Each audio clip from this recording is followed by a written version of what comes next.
Hello, this is Baran Manasir, the project manager of the San Diego International Airport water reuse. Our company, Poseidon Engineering and Construction, consists of 6 members, starting from Adriel Khoury. Her role was to do the cost estimate. Ahmed and Nami, his role was to do the environmental studies.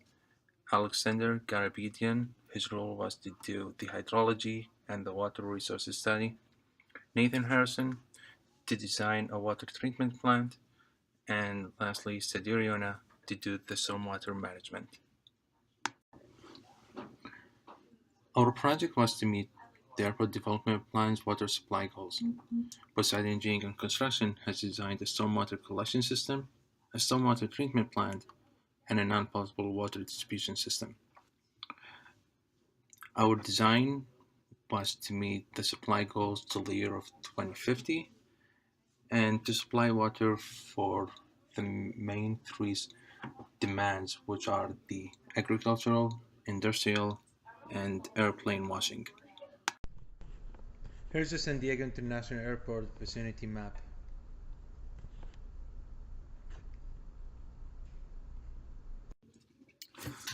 Hydrologic and water resources analysis. So stormwater runoff from SDIA was calculated for 4 storm events. So we calculated the runoff from each drainage basin at the San Diego International Airport for a 2-year storm, a 10-year storm, a 100-year storm, and also an 85th percentile isopluvial storm. The calculated runoff from each drainage basin was used to determine the sizing of the perimeter storm drain. So we wanted to make sure the perimeter storm drain could convey the flow coming from a 100-year storm. It was also used to size the pre-treatment storage tank. We wanted to make sure we could size the pre-treatment storage tank to meet the right design capture volume from the entire area of the airport. And that was using the 85th percentile isopluvial storm. And it was also, the runoff was also used to determine the feasibility of stormwater collection, meeting present and future non-potable demand. And then later on, we'll talk about how demand for non-potable water was also calculated. So as you can see, this is our existing conditions hydrology map.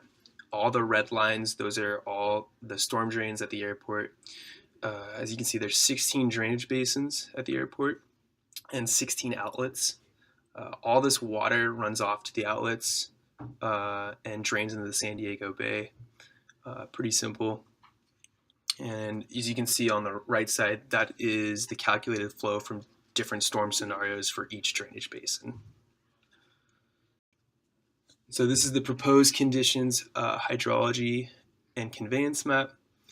So first off, the drainage doesn't change for the different storm scenarios, but what does change is the outlets. So the outlets will be retired, and all the drainage basins will be connected by this perimeter storm drain, as you can see by the blue line, and all that water will be conveyed to the stormwater treatment plant, which you can see in green right there.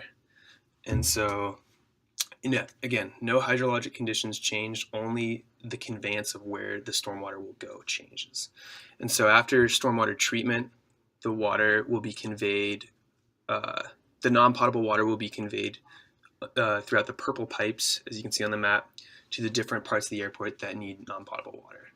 And so as a result of this design, no stormwater from SDIA will drain into the San Diego Bay.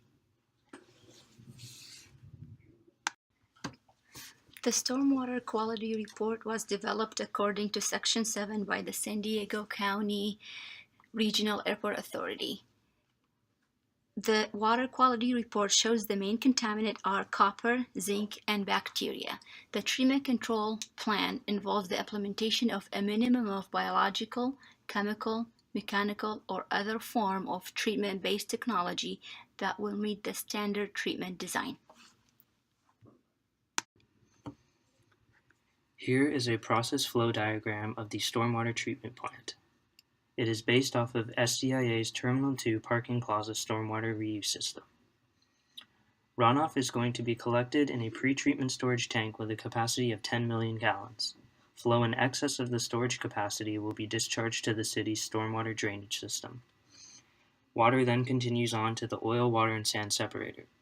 Here, oil, water, and sand are separated and removed as well as settleable solids. The oil water sand separator will be manufactured by PS International. Water then continues to the wet well pump station. As water rises in the wet well, the pump station will automatically start submersible pumps to deliver pressurized water to the next stage of treatment. The pumps will be manufactured by Fly GT Products of Xylem Incorporated. Next, water continues on to media filters. Dual alternating media filters consisting of sand, garnet, and anthracite will remove suspended particles from the stormwater. These filters will be manufactured by Water Conservation Technologies International. Water then continues on to UV disinfection. Here, stormwater flows parallel to UV lamps, which will provide disinfection and inactivation of viruses and bacteria. The UV reactors will be manufactured by Trojan Technologies as a part of their Trojan UV Fit system. Lastly, water is stored in a treated water storage tank with a capacity of 200,000 gallons. This is enough water to supply twice the airport's average daily demand. Lastly, water continues on to the treated water pumping station. Here, treated stormwater is pumped to areas of the airport that require non-potable water. Shown here is a rendering of our stormwater collection system. A 60-inch PVC pipe can adequately supply the average flow in all 15 basins at a slope of 0.7%, with the assumption that pipe is flowing at full capacity. The average flow in all of the 15 basins, based on the area calculated and the slope, is approximately 83 cubic feet per second. The max flow rate from the east pipe is 615.87 cubic feet per second. The max flow from the west pipe is 634.33 cubic feet per second. By using a pipe diameter of 60 inches, the velocity will be brought down to a more manageable value of 32 feet per second. For our stormwater collection system, based on the group calculations and the usage of the design capture volume found in the San Diego County Regional, the calculation that we had for our tanks, our storage tanks, to be at least 8.58 million gallons in storage size. We have considered a safety factor and upsized the tanks to be 10 million gallons.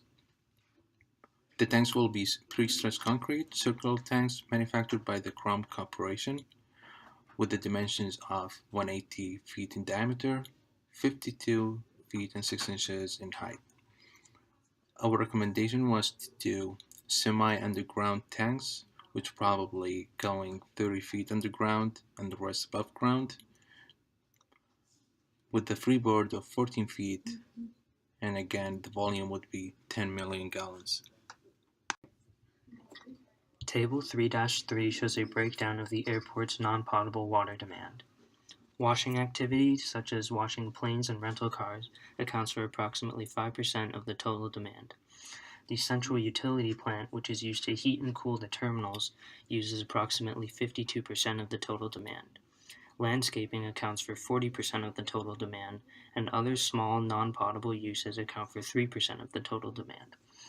The airport's average non-potable water demand is approximately 22.8 million gallons per year. This project will help offset a significant percentage of the airport's current non-potable demand. This project was estimated to take 3 years to finish. The cost for this project included site work cost and total project cost. The site work cost was $5 million, which included labor cost, cost of the tank, and cost of the PVC pipes. Total project cost is around $50 million and it included many things such as site work cost along with equipment cost, structure design cost, and geotechnical cost. Summary of assumptions. For every project, there's assumptions that you have to make. For our project, we did a couple assumptions, starting from the storm quality management to hydrology study to the tanks, pipes, and basically the assumptions help us to think about worst case scenario and to design for that. Designing for the worst case scenario is the best way to get a higher efficiency with the project, and basically the assumptions helped us to do that. References. We use a lot of references to help us and guide us through this project. City of San Diego manuals, County of San Diego hydrology manual, different authorities that we got them some information from, and it helped us a lot to put stuff together and get an excellent project like the one we did. Thank you very much.